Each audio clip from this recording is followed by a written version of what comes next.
Gen Zs are listening to me. Don't just talk about Kenyan politics.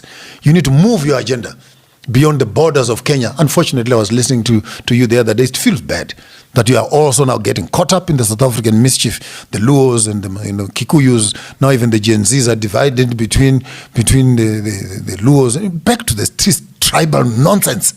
We are the same mess that Raila and Kenyatta were fighting for years before you were even born. It has now resurfaced, even amongst the young people. I thought you were Gen Zs, you were progressive. You studied together, same universities, sharing notes. But all of a sudden, when old gods with their old theories of tribal divisions come amongst you, here the Luos are now on one side, the Maasais on the other side, the Kikuyus on the other side. The same devil that destroyed you has resurrected amongst yourselves. Wake up, Kenya. We are getting awake. Wake up, Kenya. I'm not amongst you, but I'm with you. Yeah, thank you very much. Yeah. So do you think... Regroup. We had a very good thing happening there. Yeah, we are regrouping for sure. We are not in a contestation with William Ruto or with Kalonzo or with Gachagua or with Matiang'i. No. Ours is a competition of ideas. Let the best idea to win. Because that best idea is going to improve the lives of the people of Kenya. And we say this. You know what they are offering. Yeah. So you've seen what they are offering, the legacy politicians. So on the ballot, if you want to pay 16% VAT, it is there. You can vote for William Ruto.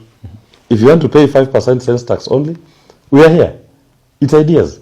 If you want the police to continue killing you, abducting you,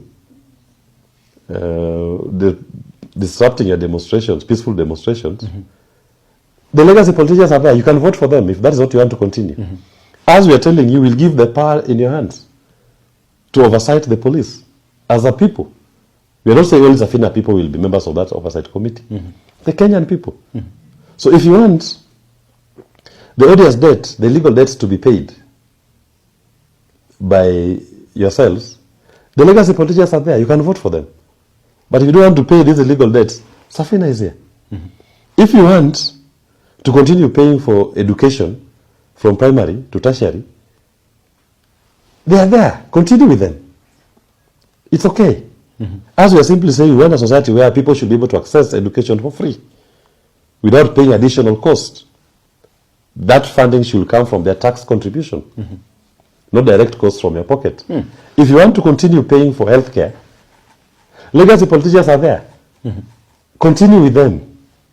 But if you want a situation where the state, using our tax contribution to meet the cost of healthcare for all Kenyans, irrespective of their social status, then Safina is here. Okay. That's the conversation. If they have a better idea than this, that will still also guarantee better benefits to the people of Kenya, why not? Okay. Bring it on the table. So we are not doing this thing for personal glorification. No. We are doing this thing for the people of Kenya. Because we understand that the people are the sovereign. And they are the owners of all these resources. So we are simply saying, change the manner in which these resources are distributed or are utilized. Put the people at the center. Okay. Once people have paid taxes, why are you using the taxes to pay for illegal debts? You see, okay, I do understand you, Akili. You see, my path is to trace that way because indeed, as I can see, your party, you're deliberately in that particular space where you want to bring real change into the country. And my now focus is here. I really want to trace because at the end of the day, if you do not end up there, then that change is not going to be there. And that is why I'm actually looking at it this way. What are the steps that you're taking to ensure that this idea is actually sold out to the people to ensure that it's bought at the end of the day? We are talking to Kenyans, and I've told you many Kenyans are coming to the Safina bandwagon. They are saying they want to change this system. And that is part of what we are doing here. We are having that conversation with Kenyans. And we are saying these are the choices. These are the 5 things that, as a people, we are committing. Not even just as the leaders of Safina. It is Kenyans saying, because it's their country, it's their money. This is how we want to be governed. Legacy politicians are saying, no, we continue in this way. So if you are comfortable with the legacy politicians' way of doing things, it's also your right. And if Kenyans in the majority think the police killings should continue, you become a minority. Yeah, and I must respect their views. I thought a society where there is oversight over the police by the local community is a better society. But if majority thinks it's not a better society, I have a duty to respect the views of the majority. Okay. But I know Kenyans are sensible. No Kenyan wants to see their kith and kin killed by the police, abducted, harassed, not offered a police service, security. So how will electing these you call OCPDs and sheriffs evolve the entire security system in our It's a question of the command structure. The OCPD now becomes now the sheriff. Should be elected by the people. Okay. And there are 597 police divisions. So we'll have 597 elected sheriffs who are in command of all the units that are operating in that division. Okay?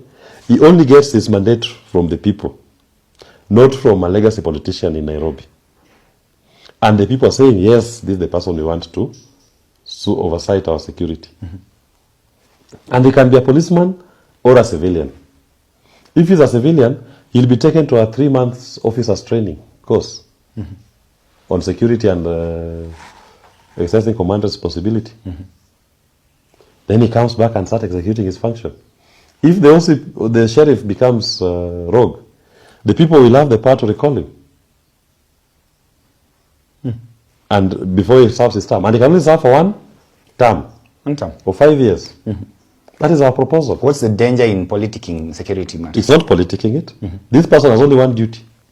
His only duty is to secure the people. Guarantee them security. He doesn't even have the role of building roads or classrooms or bursaries. No. His duty is just to provide security, period. And the people will be judging him based on, since you are elected, has our security improved or deteriorated? And if it deteriorates, we have a power and we have a duty to recall you, to have somebody who can execute the functions. Power in the hands of the people. And he only serves for one term. So it's not politicizing it. In fact, what we have today is the politicization of the police. Because the police are serving legacy politicians, orders from above. Who is above? Legacy politicians and their surrogates. If the legacy politicians are doing it already, using and deploying this entire police force against the people, why not come up with a system where you turn the police force into a police service, from force to service, that it serves the people, and the commander derives its mandate from the people, not from a legacy politician who, if he doesn't do what he wants, transfers him or fires him, as happens to our OCPDs today. So they are turned to be tools of legacy politicians anyway. Now, I'm only saying, why then are you giving this mandate to legacy politicians? You can as well give it to the people in terms of who is in charge of security in your locality, in your division. Give it to an OCP that you elect. And it will be still part of the national security structures. But only that the OCPD has what we call a mandate from the people and is not now susceptible to pressure from legacy politicians in Nairobi. The sheriff now becomes a people's sheriff, owned by the people, with only one duty: to secure these people. That's a debate we can have. Look at the US where they're doing the sheriff system. If you remove the top 6 most crime-prone cities in America, it has the best policing system, save for only those 6 big cities. And the sheriffs have worked over the years. There's more accountability. There's more security. Response is better. People get involved. That is what us we are talking about in Safina. But recently we've also seen the Ministry of Interior trying to involve people, talk about community policing and all that. There is community policing is different from command. That is just getting people to come and talk to policemen. No. As we are saying, people now give the mandate to the person who is commanding the units responsible. So in this way, people will feel more involved in the security. Because, and even the person who is in that office, we know that my answer is to the people, not to a legacy politician in Nairobi. So if you call him to tell him, go and disrupt that demonstration, he'll tell you no. They followed the law. They are peaceful. They've given a notice. We are ready to escort them in their demonstrations. But today, a call comes from a legacy politician in Nairobi when people are going to demonstrate. Go and kill them, disrupt it. And the OCPD is powerless. If he doesn't do it, his job is at stake. He'll be fired or transferred. somebody will send units to Homa Bay to pick a young Albert Ojwang. And the OCPD in Homa Bay can do nothing about it. Because orders have come from above. He'll allow that young man to be picked, taken to Nairobi Central Police Station and killed there. He can do nothing about it. But if he has an OCPD who has a mandate from the people, he will say no. You cannot transfer him the way you are trying to do it. He is under my custody, under my security. And if he doesn't, the people of Homa Bay will have asked that question.